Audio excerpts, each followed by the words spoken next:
दुनिया को शांति और मानवता का संदेश देने वाले तथागत भगवान बुद्ध हैं। देश के तमाम दलितों, पिछड़ों, आदिवासियों और महिलाओं को लगभग 2500 साल की गुलामी तोड़कर आजाद दिलाने वाले डॉक्टर बाबा साहेब अम्बेडकर, बहुजन समाज को हुक्मरान बनाने का न केवल सपना दिखाने वाले बल्कि उसको साकार कर दिखाने वाले माननीय कांशीराम साहब, ज्योतिबा फूले जी, साहू जी महाराज, सावित्रीबाई फूले जी, माता रमाबाई जी और तमाम बहुजन समाज के महापुरुषों के चरणों में कोटि कोटि नमन करते हुए आप समस्त साथियों को क्रांतिकारी जय भीम, विनम्र नमो बुधाय।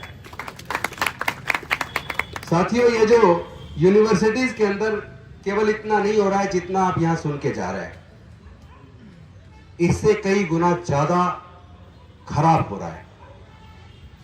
यूथ कहां से निकलता है? यूथ यूनिवर्सिटीज से निकलता है और देश की तमाम यूनिवर्सिटीज के अंदर मैं आपको बता दूं केवल आरएसएस के लोगों की भर्ती हो रही है।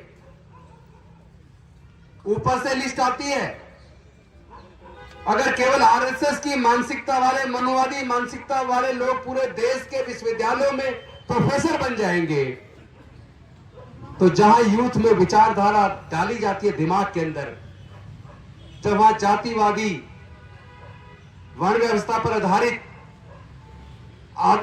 पाखंडवाद, अंधविश्वास पर आधारित जो विचारधारा उनके दिमाग के अंदर इन प्रोफेसर्स के द्वारा, जो आरएसएस के द्वारा चुने जा रहे हैं, जब वो डाली जाएगी तो किस तरह के युवा पैदा होंगे। पूरी पूरी नस्ल खराब होने वाली है, पूरा देश बर्बाद होने वाला है, क्योंकि हमारा देश कट्टरपन की तरफ बढ़ चला है और ये मनुवादी विचारधारा कट्टरपन पर आधारित है। हमारे देश को पाकिस्तान से, अफगानिस्तान से, लेबनान से, सीरिया से, इराक से सबक लेना चाहिए। वो देश तबाह हो गए। उसी तरह भारत को तबाही के रास्ते पर ये मनुवादी लोग, आरएसएस के लोग लेके जा रहे हैं। इससे बचाने की जिम्मेदारी कोई दूसरा नहीं निभाएगा, कोई राजनेता नहीं निभाएंगे, क्योंकि जिन्होंने पैसा बनाया उनके पीछे ईडी, इनकम टैक्स लगा दी जाती है। तो या तो वो बीजेपी ज्वाइन कर ले या फिर जेल जाने को तैयार रहे। तो वो लोग तो गुलाम हो गए। वो लोग इस लड़ाई को लड़ेंगे नहीं। इस लड़ाई को कोई अगर लड़ सकता है तो कट्टर सच्चा अम्बेडकरवादी लड़ सकता है। फूले साहू अम्बेडकर की विचारधारा वाला आदमी लड़ सकता है। मुझे मेरे कुछ प्रोफेसर दोस्त बता रहे थे कि ये जो यूनिवर्सिटीज के अंदर इंटरव्यू होते हैं जिसमें असिस्टेंट प्रोफेसर के लिए, उसमें जो लोग इंटरव्यू बोर्ड में 5-6 लोग बैठते हैं, उनको 5000 रुपया एक इंटरव्यू बोर्ड में बैठने के लिए मिलता है और 2000 रुपए के आसपास उन्हें टीए मिलता है आने जाने का, 7000 रुपया।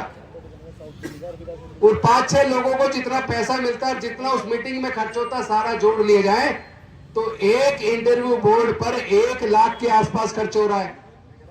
मैं पूछना चाहता हूं देश के शिक्षा मंत्री से, मैं पूछना चाहता हूं देश के प्रधानमंत्री से, और मैं पूछना चाहता हूं देश के सारे वाइस चांसलर से, और यहां दिल्ली यूनिवर्सिटी में मैं पूछना चाहता हूं दिल्ली के वाइस चांसलर योगेश सिंह से, ये नौटंकी किस लिए?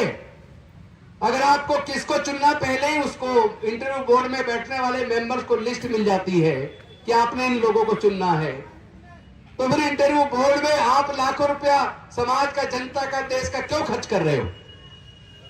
ये तो धोखा है। आप पूरे देश के साथ धोखा कर रहे हो।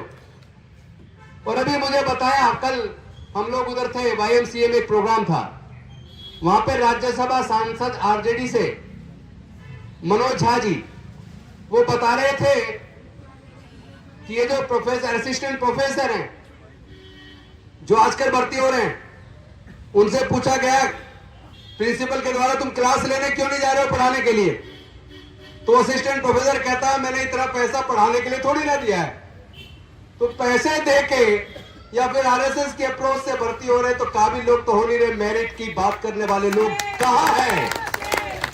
जो लोग देश में मेरिट की बात करते हैं वो भी मेरिट भी धोखा है। ऐसे लोगों को पहचानना पड़ेगा।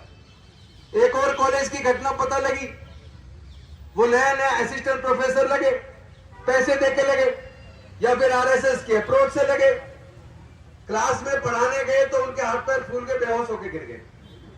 ये सच्ची घटना है दिल्ली यूनिवर्सिटी के कॉलेज की। मैं कोई हवा में बात नहीं कर रहा हूं। ऐसे लोग भर्ती हो रहे हैं और इतने काबिल पीएचडी किए हुए ब्रिलियंट एक असिस्टेंट प्रोफेसर को धोखे से झूठा एक आरोप लगा के निकाल दिया। अरे ये झूठे आरोप लगाना बंद करो, सीधा कहो ना तुम्हें अंबेडकरवादी पसंद नहीं है, तुम्हें फूले साहब अंबेडकर की विचारधारा पसंद नहीं है। लेकिन साथियों, हम हार क्यों रहे हैं? हार के कारण को समझना जरूरी है, पूरे देश में जाके समझाना जरूरी है। हार का कारण यह है कि अब तो आंकड़े सामने आ ही गए, जैसा राहुल बता रहे थे। 12% लोग पूरे देश के सुप्रीम कोर्ट, हाई कोर्ट पे काबिज है। 12% लोग देश के पूरे शासन पे काबिज है। 12% लोग देश के पूरे व्यापार पे काबिज है। 12% लोग पूरे देश की भूमि पे काबिज है। 12% लोग पूरे देश के प्राकृतिक संसाधनों पे काबिज हैं, जिन प्राकृतिक संसाधनों से लाखों अरब रुपया पैदा होता है। क्योंकि ये जल, जंगल, जमीन कोई अपनी मां के पेट से लेकर पैदा हुआ है क्या? अगर मां के पेट से लेकर पैदा नहीं हुआ तो कुछ ही लोग जमीन के मालिक क्यों हैं? हमारे समाज के लोग मालिक क्यों नहीं है? ये सवाल पूछा जाना चाहिए। लेकिन अगर इनकी जीत हो रही है तो इसलिए हो रही है कि इसके लिए हमारे समाज के ही लोग जिम्मेदार हैं। क्योंकि जहां भी कहीं समाज की सभा होती है